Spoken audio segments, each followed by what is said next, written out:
What's going on, world? This your girl, Marky Lemons-Ryhal with Industry Syndicate, your source for all great real estate podcasts.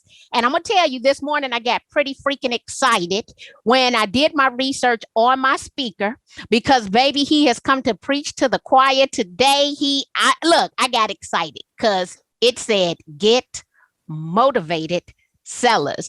Welcome to the show, Chad Keller. What's going on today? I appreciate you having me today. I'm excited to be here and teach everyone about getting more motivated seller leads. You know what? So I read everything. I went over everything. Me and you could become best friends because I keep telling people there is not a shortage of listings. There's a shortage of listed properties. And in our pre-interview, you got me really excited because you broke down who you work with. But then you got me more excited because you said you could get me what I need in the city of Chicago. So tell everybody about what it is that you do. Get motivated sellers. Yeah, so my background is in lead generation. I've been doing lead generation for 12 years now. I've spent over $100 million on ad platforms, testing different different landers, different ads, all of this to figure out the best ways to do this. And I'm used to going I've worked with national, international companies doing this. Got into real estate myself about 6 years ago with my partner here, and we needed to get leads for off-market houses that we wanted to invest in. We buy 3-bedroom, 2-bathroom homes. So what did we do? Took my experience from national, international marketing and broke it down to a local level. And here we were flooding in more leads than we could handle from an investment standpoint. Where we can only handle it's us two and we run other businesses. So one flip a month. One, we buy and hold. So we can only turn over a property once a month. And then we realized that in this space, a lot of people struggled with this. They were doing traditional mailers, billboards, bandit signs, all of that, postcards, whatever it may be. And we introduced this to real estate investors, realtors, pretty hard in January. Had about 20 we were working with, and now we're working with about 160 nationwide. So generating over 5,000 motivated seller leads a month across the nation. What I like is the fact that you're niched even in this business. You said that you want 3 bedrooms, 2-bathroom homes because you understand its value. I told you when we got on the call, because I want people to get excited, that I was looking for multifamily buildings in the city of Chicago that I believe is hard to come by. And you just said, you totally dispelled the myth. You like, nah, that's the easiest thing to come by. So I've already decided that me and you need to do business because I need every multifamily you have 2 to 4 units on the south side of the city of Chicago. But you said we don't have to do direct mail. We don't have to cold call. And I tell agents that all the time. But I know that you implement Google and Facebook. And we talk about Facebook a lot. So could you start with the value of Google? Because I really haven't had a Google expert to come over here and tell people why they should hang out on the number 1 search engine. So if you could tell them how to leverage, or you're leveraging Google. Yeah, so Facebook's more strategy based, where Google is just more bid and click based. And when I say that, it's just like, who has the most money to compete in this market? If you can outbid somebody, it's because it works on an auction standpoint, to be one of those top 3 slots on Google, you're going to get leads. If you hit on the right keywords, sell my home in this area, sell my home fast, sell my home quick for cash, things like that, you'll get those motivated seller leads in the door. Even if you want to bid on list my property or make what's a big one in an area? It's like done for you real estate listing is actually big in a southern market where they take the pictures and everything for you. So like those differentiating factors, calling those out in the ads, where it's like, hey, we do everything for you, from the videos to the images and all of that, and putting those differentiating factors within Google can help you get a click at less than full cost. But most of the time, Google is very bid based, of like, hey, who has the biggest pockets in this industry to spend the most? That's how you're going to crush Google. We work them both together because you're going to get clicks from Google that they might not know who you are, that you can retarget through Facebook, and vice versa. So I just heard the Google Facebook combination. I'm going to use Google to get them to click on my website. But on my website, I have a Facebook retargeting pixel. So now when they come over to Facebook, they can see me time and time again. Is that what I heard you just say? Correct. You can build a custom audience off of like every page that they view. And then you can show your face, you can show your team, show properties that you've listed in the area, what you do, make yourself seem more credible to them and build that trust, and then get them to push back through your site as a lead that way. Now let me say this. I'm not a Facebook ads person. I have done a phenomenal job at leveraging social media for lead generation. So I know a thimbleful. So I just managed to get what I just said out right and understood what I said. I want you to know that. So like, I'm just going to pat myself because I feel like, oh, girl, you figured something out. Okay. And so when we think of ad spend, because I understand how you're leveraging Google and Facebook, is there a percentage that you would say a person should have for Google versus Facebook, since one is more bid based and one is more strategy? So if you have a smaller budget, I would definitely just do Facebook. If you have the budget to do both, then I would do both. And smaller budget, I mean anywhere from, you at least need $500 a month up to $1,500 a month. If you can do $1,500 a month on each platform, that's when you're going to see the most success. But if you only have 500 or lower than 1,500, as we like to say, then I would just stick on Facebook, because you get so much more reach for your money. So you might reach 1,000 people for $15, where mail, billboard, all that's much more expensive and not trackable. Whereas on Facebook, you can really build credibility within a radius of your city, within a county, whatever it may be, for people to know who you are. And you were talking towards those properties. You just need to position yourself. Say you want multifamily, for instance, your ads should all be featured around multifamily. Like, they should speak to your potential client, whoever it may be. And that's landlords that most likely that own those multifamilies. Right now is a great time to get those because of people foregoing their rent. And these landlords are over leveraged and they're trying to figure out, hey, I gotta cover this mortgage or be behind on this mortgage, whatever it may be. If you position those ads correctly, like we put 3-bedroom, 2-bathroom homes in all of our ads, because that's what we want to buy. We show off those single family homes. We show off families in these homes. So it's really positioning your ads correctly to your market. So a couple of ideas just came to mind. There is an area in the city of Chicago which actually has one of the fastest rate of sales at the highest price point. A lot of homes in that area are 3 bedrooms, 2 baths, maybe even some 4 bedrooms, 2 baths. So you just gave me an idea of just a zip code that I could focus these ads in.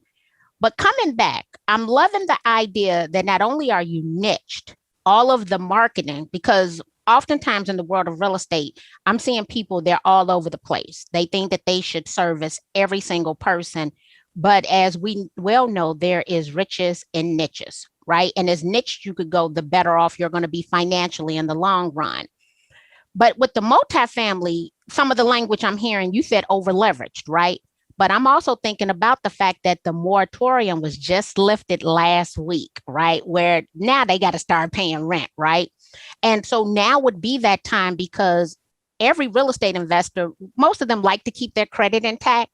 And they don't want to lose properties to foreclosures and short sales, because the goal is, how quick can I get back out here and start investing again?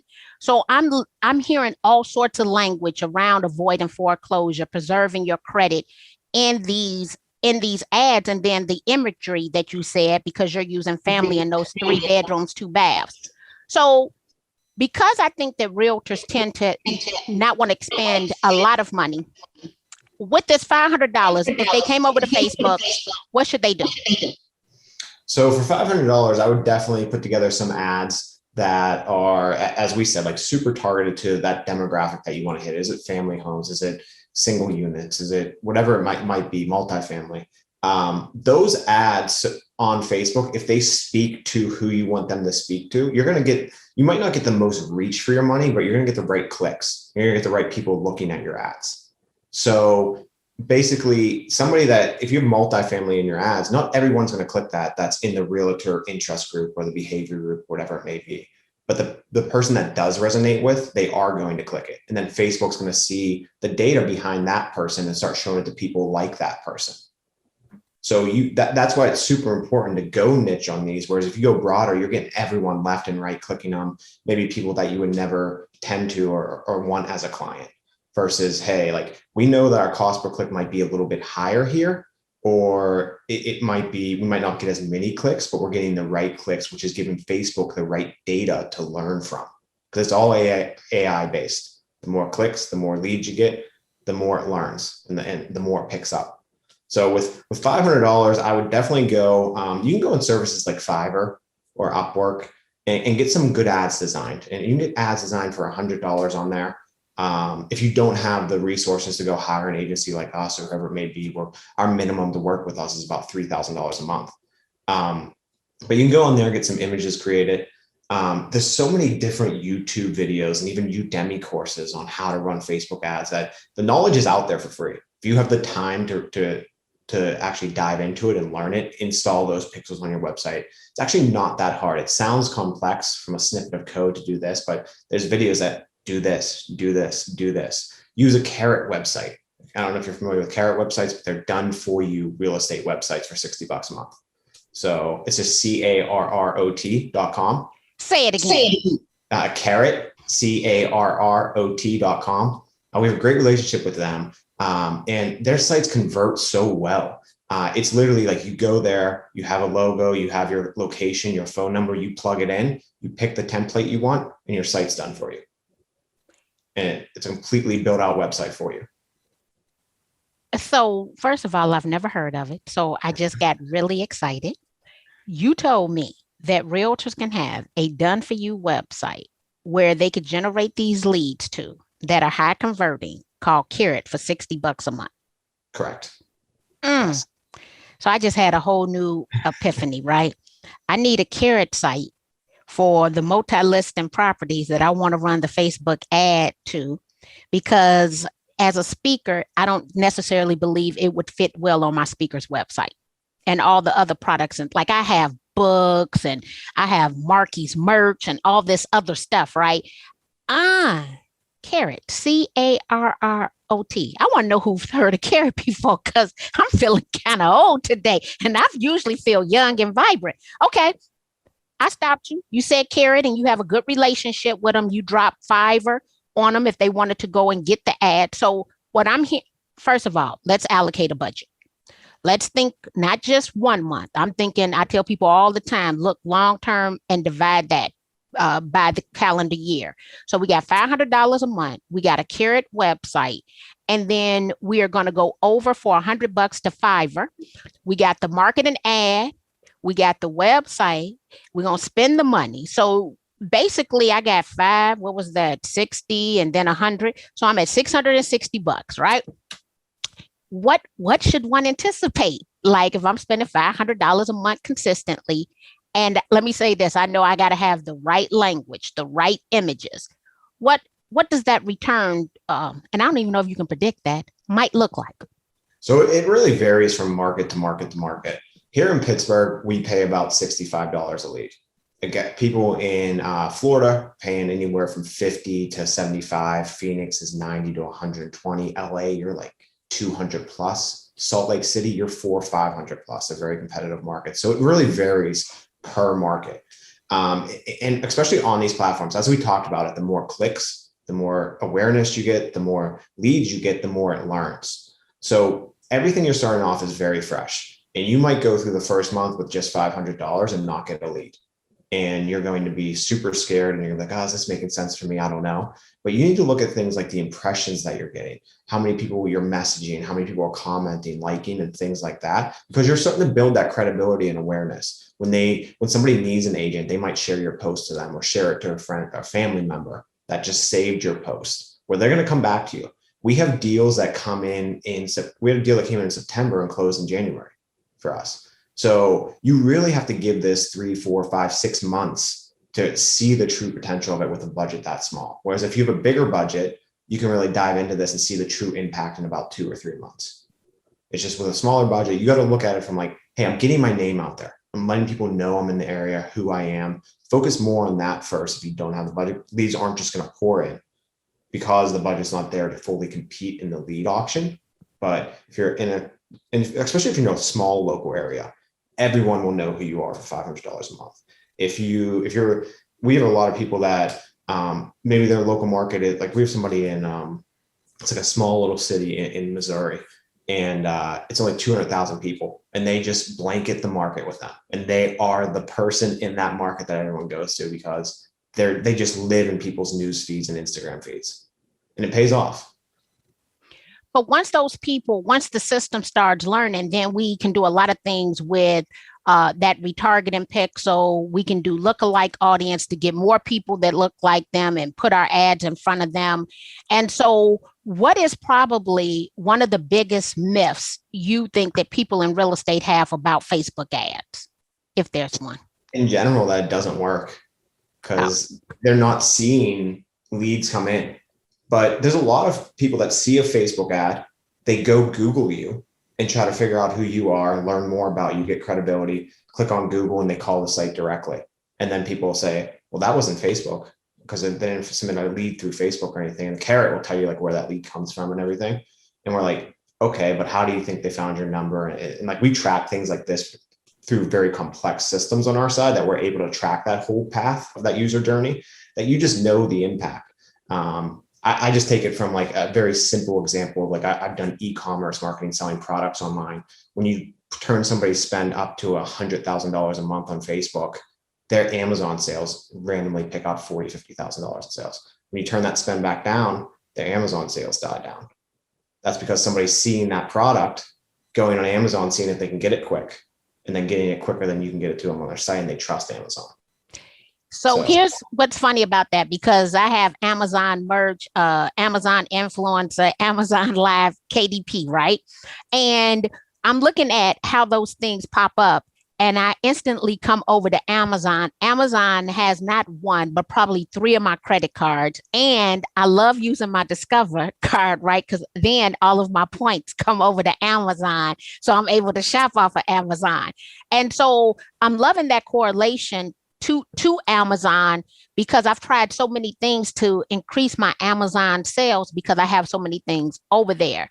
And that's a phenomenal return. So essentially you put the ad there for one thing, but it actually could drive those Amazon sales because they're going to come over there and research. They're going to take a screenshot of the ad and go over to Amazon and start searching, that you could offset that cost by a totally different platform. Yeah. And that's what, even from a mailer standpoint, postcard standpoint, now my partner handled the mailer side and the more physical side of things. I think we were paying at one point to reach this one zip code that we wanted to hit with mailers. We were paying like $2,400 a month. And if you look in that one zip code, that was like, I think that was like 3,000 or 4,000 people we were hitting with that. We're on Facebook for that same amount of money. We were getting almost 100,000 impressions. So I will take 100,000 impressions over one postcard being delivered to them that most likely you're going to throw away.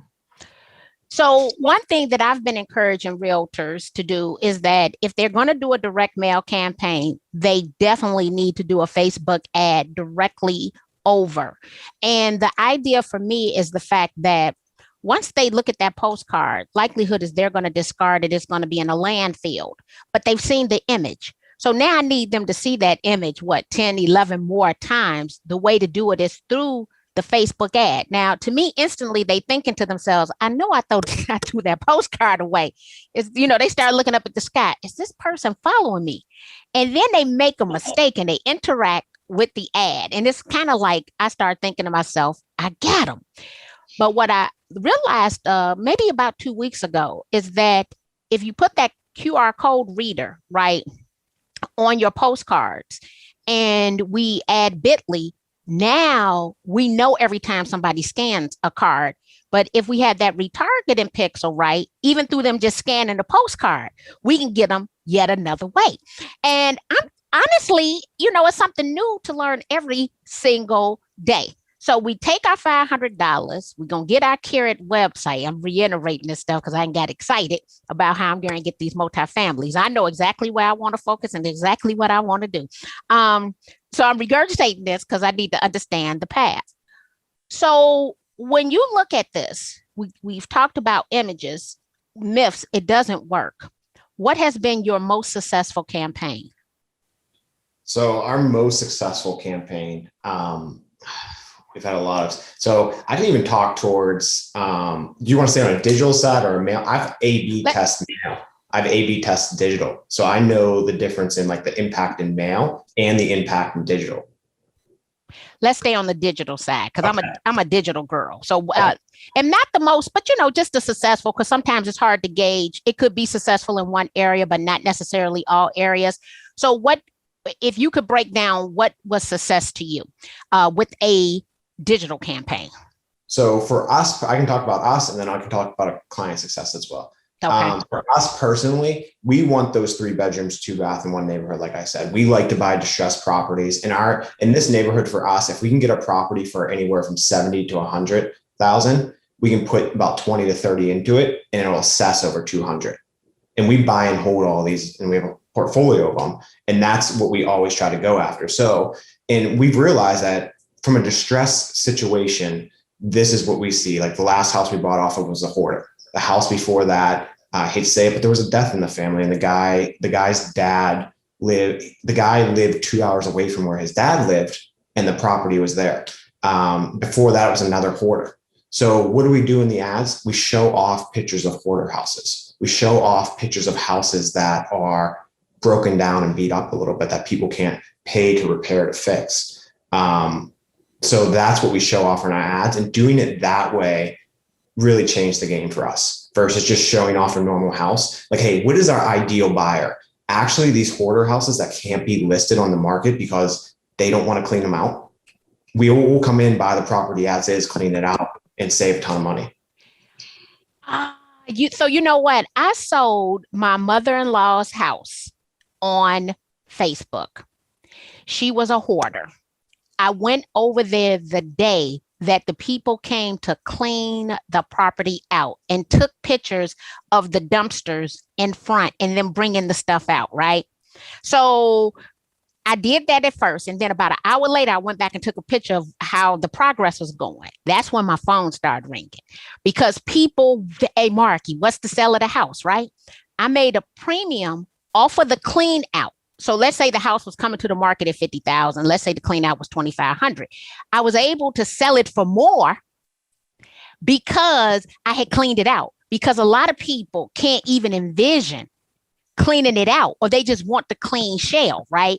So now you just gave me another freaking idea. Don't show the good house. Show that as to an investor, show them what it really looked like, right? But they really like them clean. Even every investor, the goal is to give me a clean house. And sometimes that's worth the premium. Huh. Yeah, we had a buddy that did that here recently where we got a lead in that the house was assessed at 185. And they actually only wanted 40 for the house when we want to see it because it was a hoarder house. It was so bad that the second floor fell into the dining room.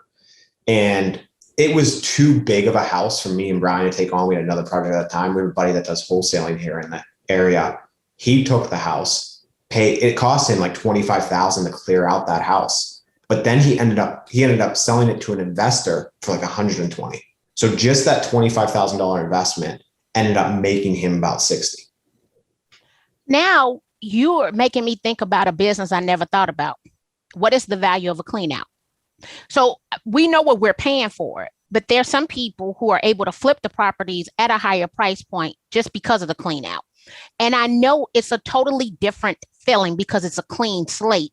So now I'm giving, hey, if you're not listening, listen, I'm gonna say it again for you. There's value in clean out and you can upsell what you just spent if you're willing to do the clean out. Oh, I love that. All right. Whew. So we got a lot of realtors here. A lot of realtors are also investors. Let's say they can't do none of this because it's just we just overwhelmed them, okay, from out the gate. How would somebody work with you, Chad? How would they work with your company to get this done? Yeah, so if you just go to motivated-leads.com, that's our company and our website. And we do everything for you from build the website. We can even make you a logo, get you a domain. We build out all the Facebook ads, everything underneath your brand and market as you. So we don't do this under our accounts and just give you leads or anything like that. There's a lot of credibility building it behind your brand. So we help you create that brand, and then we do everything for you. Tell them that website again. It's motivated-leads.com. So motivated-leads.com. And then just fill out a form on there, and you'll be able to, me and Brian actually talk with all the clients because we're investors ourselves. We get it. We've been in real estate a while. It's very personal conversation to have with another investor versus just a sales guy or whoever it may be. So we like to talk with everyone that comes through. Oh, I'm loving that. Well, one, I want to thank you for being here today. Because you dropped those nuggets. You gave me some great ideas. Actually, you gave me several great ideas. And I feel like every single time that I'm hosting a podcast episode, it's like having a one-on-one consultation with someone where you get to ask all of your questions. Forget what somebody else got to ask, right? I get to ask all of my questions. So I want to thank you for being here today. This is your girl, Marky Lemons-Ryhal with Industry Syndicate.